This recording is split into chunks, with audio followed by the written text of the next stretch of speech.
तो आज मैं आप सबको बोर्ड पे ही एक्टिव टू पैसिव करने के लिए बताने वाला हूँ। तो हम लोग देखेंगे कि एक्टिव से पैसिव जो हम लोग करते हैं वो किस तरह से करते हैं। तो इससे पहले के वीडियो में मैंने आपको बताया था कि हम लोग एक्टिव से पैसिव या पैसिव से एक्टिव हम लोग केवल 9 पॉइंट्स में ही करते हैं। तो आज हम लोग उन 9 पॉइंट्स में से आज हम लोग देखते हैं पॉइंट नंबर 1। पॉइंट नंबर 1 का मतलब होता है सिंपल प्रेजेंट टेंस। तो सिंपल प्रेजेंट टेंस के आज हम लोग एक्टिव टू पैसिव करने वाले हैं और इसका जो फॉर्मूला होता है वो फॉर्मूला कुछ इस तरह से है। Object plus helping verb is am are plus main verb third form plus by plus subject. तो अब इसके हम लोग एग्जाम्पल के बारे में देखते हैं। तो अब हम लोग एग्जाम्पल देखते हैं इसका। आई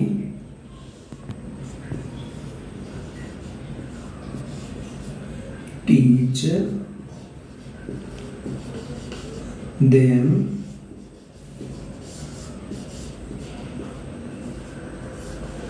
इंग्लिश। तो हम लोगों ने यहाँ पे एग्जाम्पल देखा। एग्जाम्पल है आई टीच देम इंग्लिश।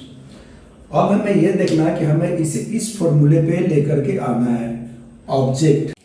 तो ये जो सेंटेंस है आई टीच देम इंग्लिश, ये सिंपल प्रेजेंट यानी पॉइंट नंबर 1 का एक्टिव वॉइस है। यहाँ पे अगर चाहे तो हम लोग इसको एक्टिव वॉइस लिख भी सकते हैं। ये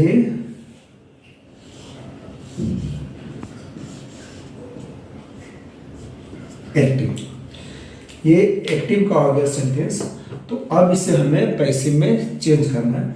तो पैसिव में चेंज करने का क्या है कि हमें सबसे पहले ऑब्जेक्ट निकालना पड़ेगा। उसके बाद helping verb is am are किसी को भी लेंगे हम लोग ऑब्जेक्ट के अनुसार। उसके बाद main verb third form plus by plus subject. तो देखते हैं कि आई टीच देम इंग्लिश में ऑब्जेक्ट कौन सा है। तो ये जो सेंटेंस है इसमें हमें दो ऑब्जेक्ट है, object number 1 and object number, और ये है ऑब्जेक्ट नंबर 2। ओके, तो अब हम लोग देखते हैं। तो अब हम सबसे पहले देम को लेते हैं, यानी ऑब्जेक्ट नंबर 1 यानी देम को लेते हैं। तो आपको मैंने उसी समय बताया था कि हम लोग प्रोनाउंस में चेंजेस करते हैं। जो ऑब्जेक्टिव प्रोनाउन होता है उससे हम लोग सब्जेक्टिव बनाते हैं। तो यहाँ पे ऑब्जेक्टिव प्रोनाउन क्या है अपने को, देम। तो देम को हम लोग यहाँ पे सब्जेक्टिव बनाएंगे। तो जब हम लोग देम को सब्जेक्टिव बनाते हैं तो ये सब्जेक्टिव के क्या बनकर के आता है, they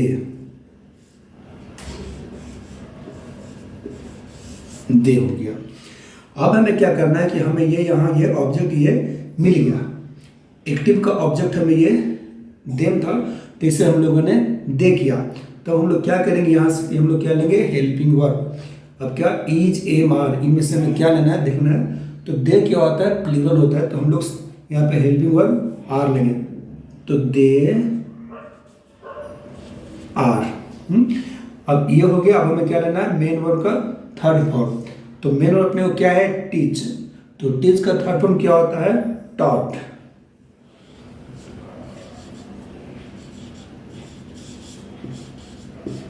taught, they are taught.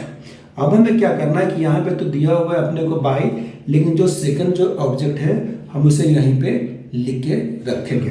तो पहले भी हम लोग क्या लिखेंगे यहाँ पर, दे आर टॉट इंग्लिश।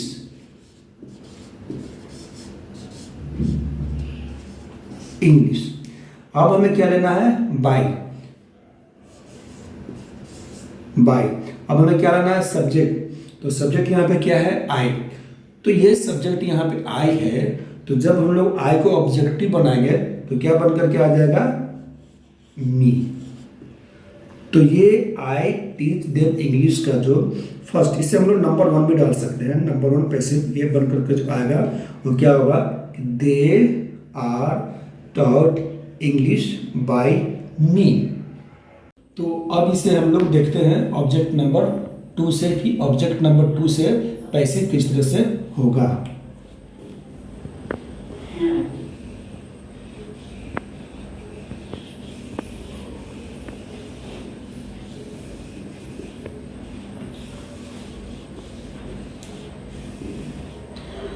और यहाँ पे हम लोग डालेंगे पैसिव नंबर सेकेंड। ओके, तो यहाँ पे ऑब्जेक्ट नंबर 2 क्या था? इंग्लिश।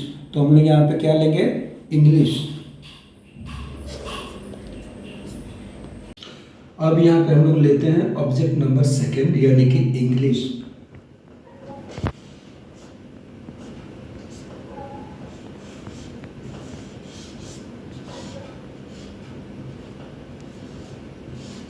इंग्लिश। अब हमें यहाँ पे ऑब्जेक्ट तो मिल चुका है, अब हम लोग लेते हैं यहाँ पे हेल्पिंग वर्ब। तो इंग्लिश जो है वो सिंगुलर होता है, इसलिए यहाँ पे हम लोग इज का प्रयोग करेंगे। तो क्या हो जाएगा यहाँ पे? English is. अब इसके बाद हम लोग क्या लेना है? Main verb third form. तो मेन वर्ब यहाँ पे क्या है? टीच। तो इसका थर्ड फॉर्म क्या हो जाएगा? टॉट। तो इंग्लिश इज टॉट। टॉट। अब यहाँ पे पहले से एक ऑलरेडी अपने पास ऑब्जेक्ट है, तो अब इस ऑब्जेक्ट से पहले हम लोग प्रीपोजिशन टू का प्रयोग करेंगे। तो ये क्या हो जाएगा? टू।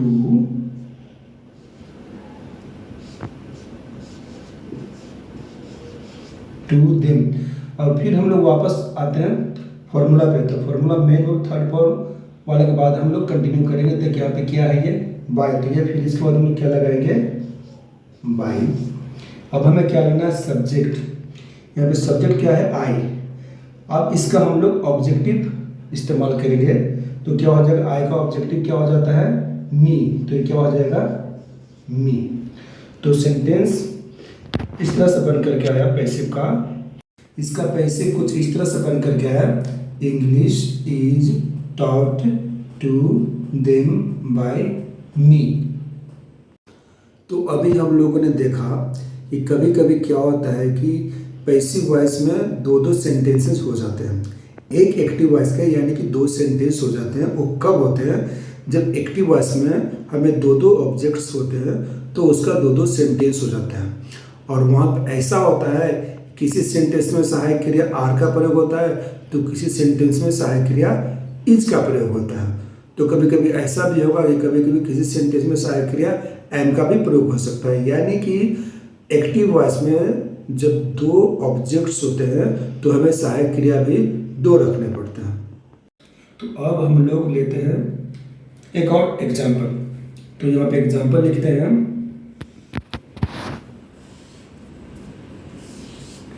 प्रिया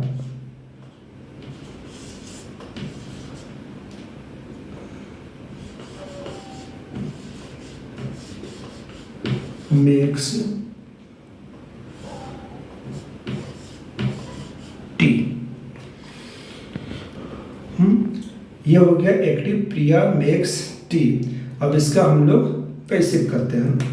तो पैसिव फिर हम लोग नियम पे आते हैं। नियम क्या है? इसमें से हम लोग ऑब्जेक्ट निकालेंगे। तो ऑब्जेक्ट क्या होकर के आएगा? टी। तो यहाँ पे हम लोग क्या लेंगे? टी। अब ऑब्जेक्ट के बाद हम लोग हेल्पिंग वर्ब लेते हैं इज एम आर। तो टी क्योंकि सिंगुलर होते हैं इसलिए हम लोग हेल्पिंग वर्ब इज लेंगे। तो टी इज। अब हेल्पिंग वर्ब के बाद हम लोग क्या लेंगे? Main verb third form. तो यहाँ पे मेन वर्ब क्या है? मेक्स। तो इसका हम क्या लेंगे? Third form made. मेड। अब उसके बाद हम क्या लेना है? बाई। तो बाई लेंगे यहाँ पे हम लोग। अब यहाँ पे क्या है? प्रिया। तो प्रिया प्रिया लिखेंगे हम लोग, प्रिया।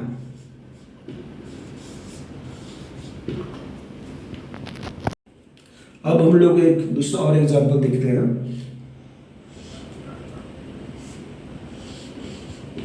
द ट्रीज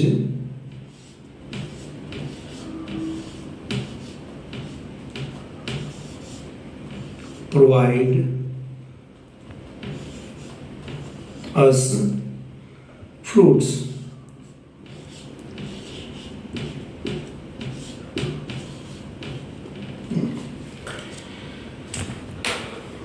अब इसका भी हम लोग पैसिव करते हैं। तो सबसे पहले हमें यहाँ पे फिर हमें वही है कि हमें यहाँ पे ऑब्जेक्ट निकालना पड़ेगा। तो सेंटेंस है एक्टिव का कि the trees provide us fruits. तो यहाँ पे भी हमें दो दो ऑब्जेक्ट्स दिख रहे हैं। एक अस यानी नंबर 1, सेकंड फ्रूट्स। ओके, तो हम लोग सबसे पहले नंबर 1 से बनाते हैं। तो अस, तो ये अस जो होता है ये ऑब्जेक्टिव होता है, तो इसका जो सब्जेक्टिव होता है वो क्या होता है, वी होता है। तो यहाँ पे हम लोग सबसे पहले पैसे में क्या लिखते हैं, वी। वी हो गया। अब हमें यहाँ पे ये वी आ गया है। अब इसके बाद हमें हेल्पिंग वर्ब में लेना है इज, एम या आर। तो वी जो होता है वो प्लूरल होता है, तो हम लोग यहाँ पे हेल्पिंग वर्ब आर का प्रयोग करेंगे। तो क्या हो जाएगा यहाँ पे वी आर। अब हमें ऑब्जेक्ट यहाँ पे आ गया सब्जेक्ट के तौर पे वी, उसको बाद हमें मिल गया हेल्पिंग वर्ब आर। अब हमें क्या लिखना है, मेन वर्ब का थर्ड फॉर्म। तो मेन वर्ब यहाँ पे क्या है, प्रोवाइड। तो प्रोवाइड का थर्ड फॉर्म क्या हो जाएगा, provided. So we are provided. अब हमें जो सेकंड जो ऑब्जेक्ट है उसको वैसा ही लिख देंगे। तो क्या है, वी आर प्रोवाइडेड फ्रूट्स।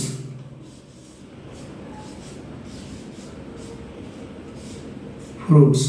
अब हम लोग फिर वापस चलते हैं नियम पे। तो फॉर्मूला पे क्या, मेन वर्ब यानी कि मेन वर्ब थर्ड फॉर्म के बाद हम लोग कंटिन्यू करेंगे। तो क्या है, बाय। तो यहाँ पे क्या लेंगे हम लोग, बाय। फिर उसके बाद क्या है, सब्जेक्ट ऑफ एक्टिव। एक्टिव में सब्जेक्ट क्या है, द ट्री। तो यहाँ पे हम लोग क्या, द ट्रीज।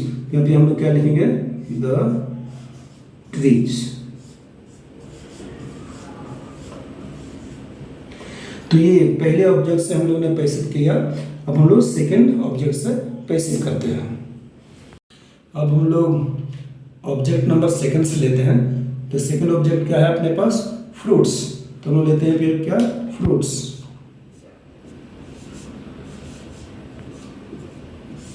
फ्रूट्स। अब इसके बाद हमें क्या लेना है, हेल्पिंग वर्ब।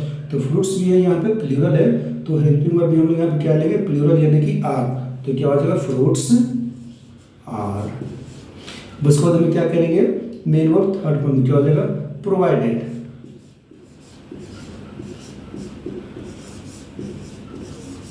अब फिर यहाँ पे क्या अपने पास पहले से एक ऑलरेडी ऑब्जेक्ट है, तो फिर इस ऑब्जेक्ट से पहले हम लोग प्रीपोजिशन टू का प्रयोग करेंगे। क्या हो जाएगा, ये टू अस। फिर हम लोग वापस चलते हैं फॉर्मूला के अनुसार। तो क्या है, बाई। So by. फिर उसके बाद हमें क्या लिखना है, सब्जेक्ट। सब्जेक्ट यहाँ पे क्या है, द ट्रीज। तो द ट्रीज।